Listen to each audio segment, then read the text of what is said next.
President Trump just walked off the stage of the longest State of the Union address in the history of the United States. Over 100 minutes of policy, big announcements, political jabs, and moments that are going to be talked about for a very long time. And out of everything that was said last night, there is one specific sentence that is currently blowing up every financial news outlet in the country. Not the border, not energy, not the ongoing trade war. One sentence about your retirement. And I want you to really sit with that for a second before we get into the details, because what was actually proposed is not what most of the headlines are making it out to be. And the difference between what the headlines say and what was actually said last night could be worth hundreds of thousands of dollars to you personally over the course of your working life.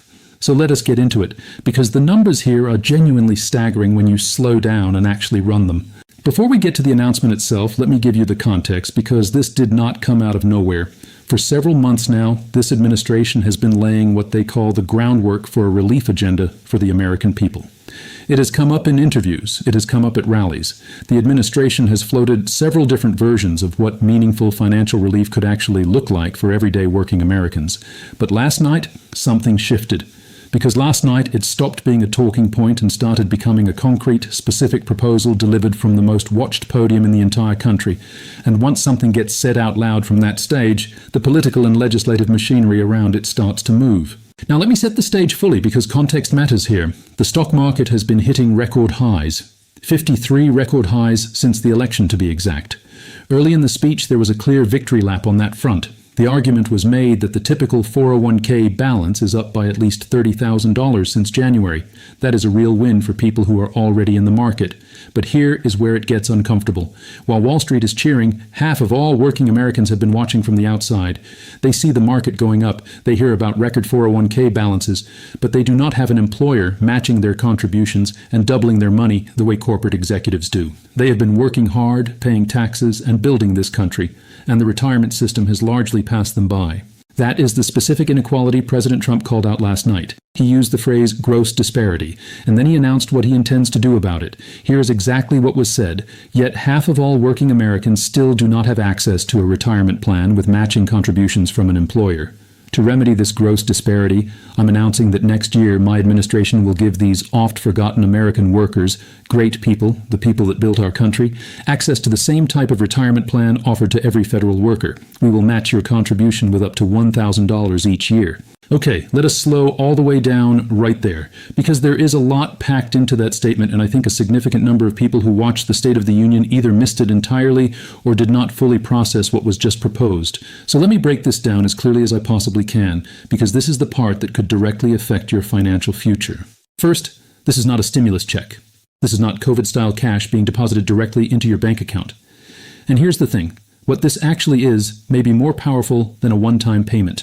What President Trump is proposing is a federal government match of up to $1,000 per year into a retirement account for eligible American workers. The word match is absolutely critical here. You put in $1,000 of your own money. The federal government puts $1,000 in right alongside it, dollar for dollar, every single year.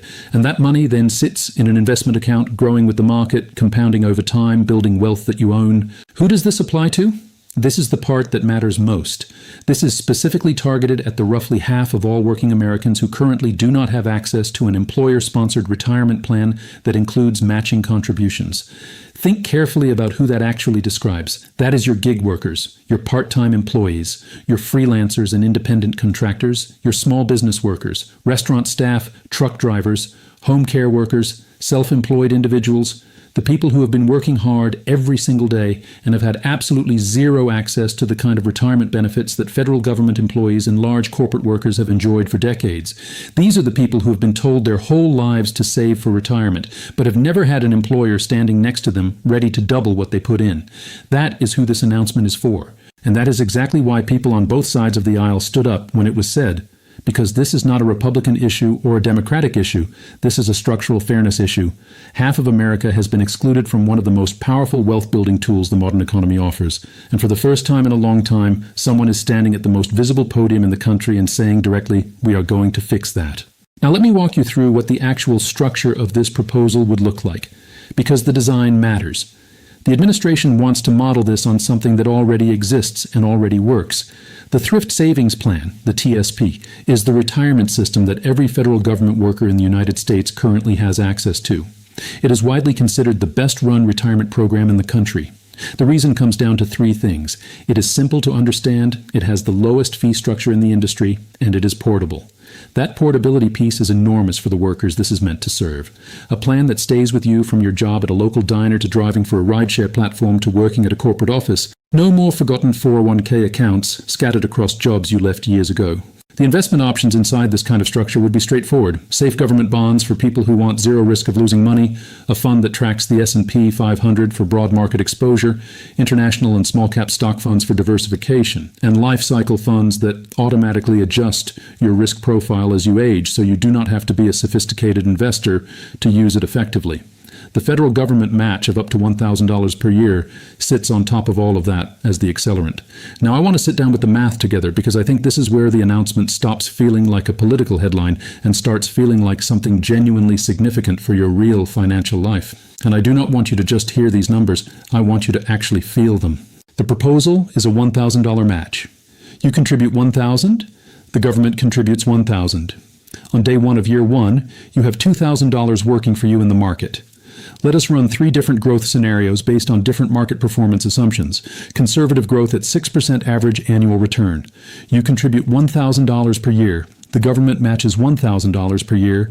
Total, going into the account annually, $2,000. At 6% average annual return over 20 years, that account grows to approximately $73,000. Your total out-of-pocket contribution over those 20 years was $20,000. The government contributed another $20,000, but the account reached $73,000. That means the market itself generated over $30,000 of additional value for you, on top of every dollar that was put in. Moderate growth at 8% annual return. Same contributions, same 20-year time frame. You're now looking at roughly $91,000. You personally put in $20,000 of your own money over 2 decades, and you walk away with more than 4 times that amount. Historical market average at 10% annual return. 10% is very close to the actual long-term historical average of the S&P 500, so this is not an optimistic fantasy number. It is what the market has produced on average over many decades. Same $2,000 per year, same 20 years. You are looking at approximately $115,000. You personally invested $20,000. You end up with nearly 6 times what you put in. And remember, half of that initial capital came from the government. Now here's what I really want you to sit with. What if you are 35 years old right now and you keep this going for 30 years instead of 20? At 8% average annual return, that $2,000 annual contribution does not reach $91,000. It becomes approximately $226,000. At 10% over 30 years, you are looking at north of $328,000, built on $1,000 of your own money per year. And if you are already 55 or 60 and thinking this window is too small to matter, I hear that concern, and I want to address it directly. Even with only 10 years before retirement, $2,000 per year at 8% still produces approximately $29,000 that you would not have otherwise had. Nearly $15,000 of that came purely from the government match. That is $15,000 of money that was not in your life before this proposal existed. Now I know the question sitting in the back of your mind right now, is this actually going to happen, or is this one of those announcements that sounds incredible in the moment and then gets swallowed by Washington gridlock and never comes out the other side? That is a fair and honest question, and I want to give you a fair and honest answer. Here is what we know today. This is a proposal. There is not currently a bill on the floor of Congress with a scheduled vote. Anyone telling you this is definitely happening or definitely dead is not being straight with you. It is genuinely too early to make that call. But the early signals are more encouraging than most of the coverage is reflecting. When this was announced during the speech, both Republicans and Democrats stood up and applauded. In the current political environment, bipartisan applause for anything is rare. And when both sides of the aisle are on their feet for a financial proposal at a State of the Union, that is historically a meaningful early indicator of what is possible legislatively. Think about the political math here. You cannot run a midterm campaign in November 2026 on the message that you voted against giving working Americans $1,000 a year toward retirement. The political incentive structure is pointing in the same direction for both parties. On the funding question, because this is the part that always matters, the White House is specifically framing this as revenue that does not come from raising taxes on American workers and does not come from expanding the deficit. The working theory being discussed is tariff revenue. The argument is direct. If foreign companies want access to 330 million American consumers, they pay a cost at the border. That revenue gets redirected into the retirement security of the American working class. It is a wealth transfer from foreign corporations to domestic workers. Whether you find that politically compelling or not, as a funding mechanism, it is at least internally coherent. There is also an important legal foundation already in place that makes this more achievable than it might initially appear. A law passed in 2022 called Secure 2.0 already created something called the Savers Match, a program designed to begin in 2027 for lower-income workers. What the administration is proposing is essentially to take that existing pilot program, dramatically expand the eligibility criteria, scale it up significantly, and open it to all working Americans who currently lack employer-sponsored retirement access. That existing legal architecture is not a small thing. It means this is not being built from a blank page. It is an expansion of something already written into law. Let us talk about the actual cost at scale, because I think this gives you a sense of the feasibility conversation happening in Washington right now. There are roughly 160 to 170 million working Americans. If every single eligible person opted into the program at maximum contribution, you are looking at a potential annual cost approaching $160 billion. That sounds like an enormous number, but the federal budget operates in trillions, and voluntary program participation never hits 100% in practice. Realistic estimates for a program like this tend to land closer to 50% initial take-up. At that level, you are looking at roughly $80 billion per year, less than the government currently spends on several existing programs that most Americans have never heard of. And unlike those programs, this one would produce a visible, measurable, direct impact on the retirement security of working Americans who have never had access to anything like this. Now let me give you the broader picture, because this proposal does not exist on its own. It is one piece of a larger architecture that starts to make considerably more sense when you see all the parts together. The administration has also been advancing what are being called Trump accounts, a proposal to give every child born in the United States between now and approximately 2028 a $1,000 investment account funded at birth. That initial seed money, placed in a standard index fund and allowed to grow over 65 years, is projected to reach somewhere in the range of $500,000 by the time that child reaches retirement age, without the parents ever adding another penny. Starting this July, parents and employers would be able to contribute up to $5,000 per year into these accounts. At that contribution level, the White House's own economic projections suggest that child could reach millionaire status well before traditional retirement age. The 35-year-old who starts using an employer match equivalent this year does not need to wait 6 decades. The child's account is the 65-year play. The working adult's match is what starts building wealth right now. These two proposals are designed to work as a system, one for the long generational game, one for the immediate financial reality of people who are living their working years right now. Both of these sit alongside the administration's repeated commitment to protect Social Security and Medicare. But here is where I want you to pay close attention, because there is something important embedded in how that commitment was framed last night. President Trump said, "Under this administration, we will always protect Social Security and Medicare." But then he added something that deserves careful attention, that he wants to ensure Americans have relief, so they are not being affected by Social Security if and when it does become insolvent. That phrase, if and when, is doing a lot of work. Because the Social Security Trust Fund, based on projections released this week by the Congressional Budget Office, is now expected to be exhausted by the fourth quarter of 2032. That is 1 year sooner than previous estimates. If nothing changes through the normal legislative process, benefits could be reduced by 20 to 28% across the board.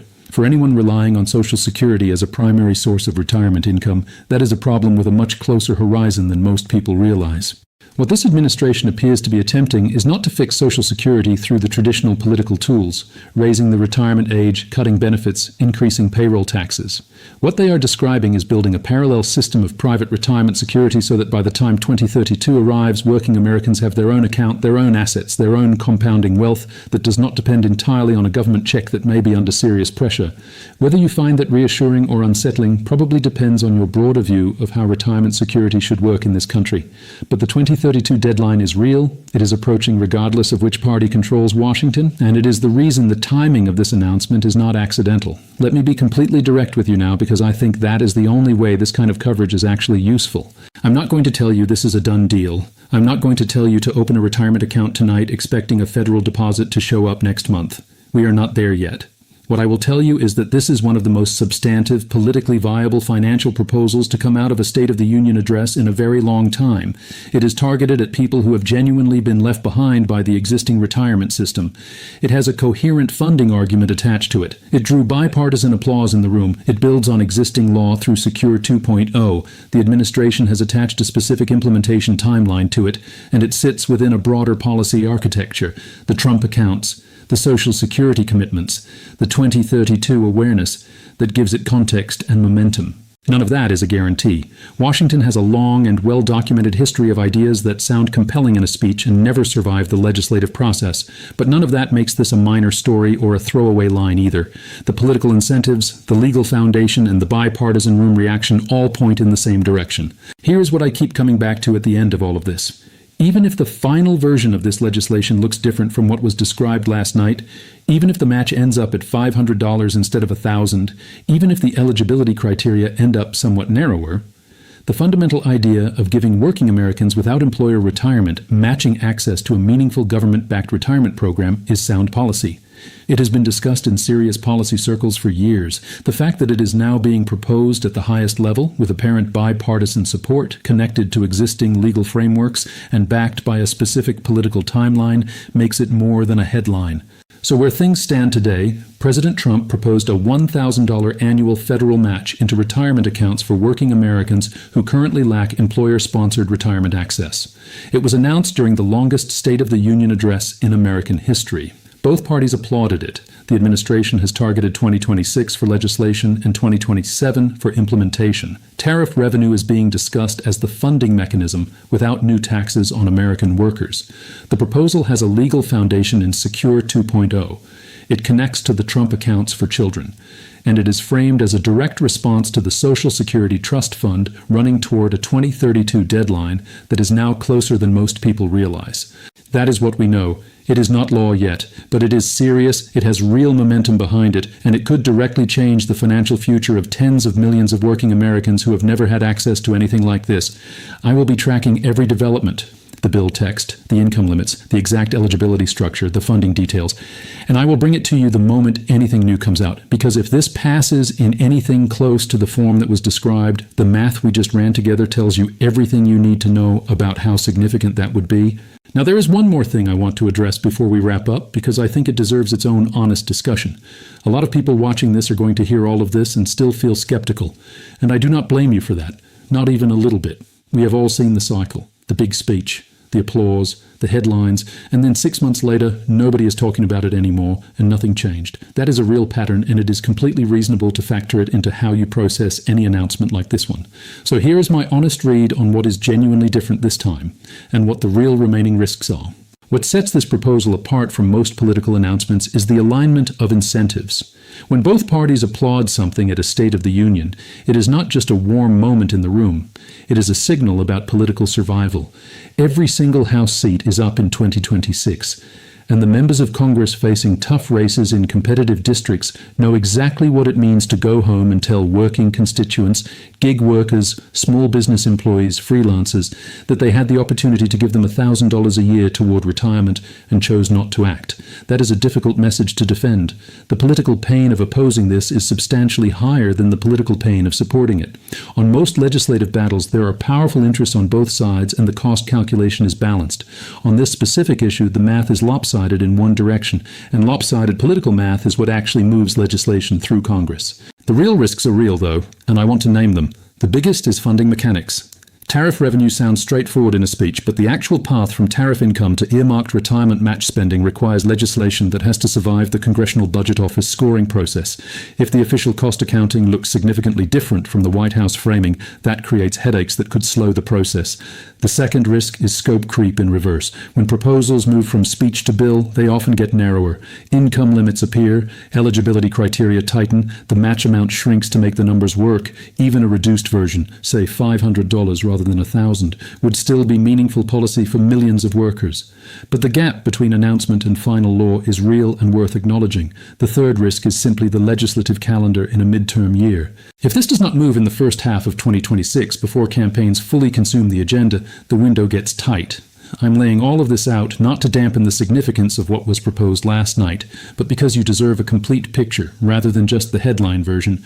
This is a serious proposal with genuine bipartisan appeal, real legal infrastructure to build on, and a clear political incentive structure. And it also faces real obstacles. Both things are true simultaneously. The retirement gap in this country between workers who have employer matching and workers who do not is real, it is large, and it has been widening for decades. A policy that says the federal government will serve as your matching partner if your employer will not is addressing something that genuinely matters. I will be tracking every development on this as it unfolds and bringing you the details as soon as there is something concrete to report. Because if this passes in anything close to the form that was described last night, the math we just walked through together tells you exactly how significant that would be for the working Americans who have spent years on the outside of a retirement system that was never built with them in mind.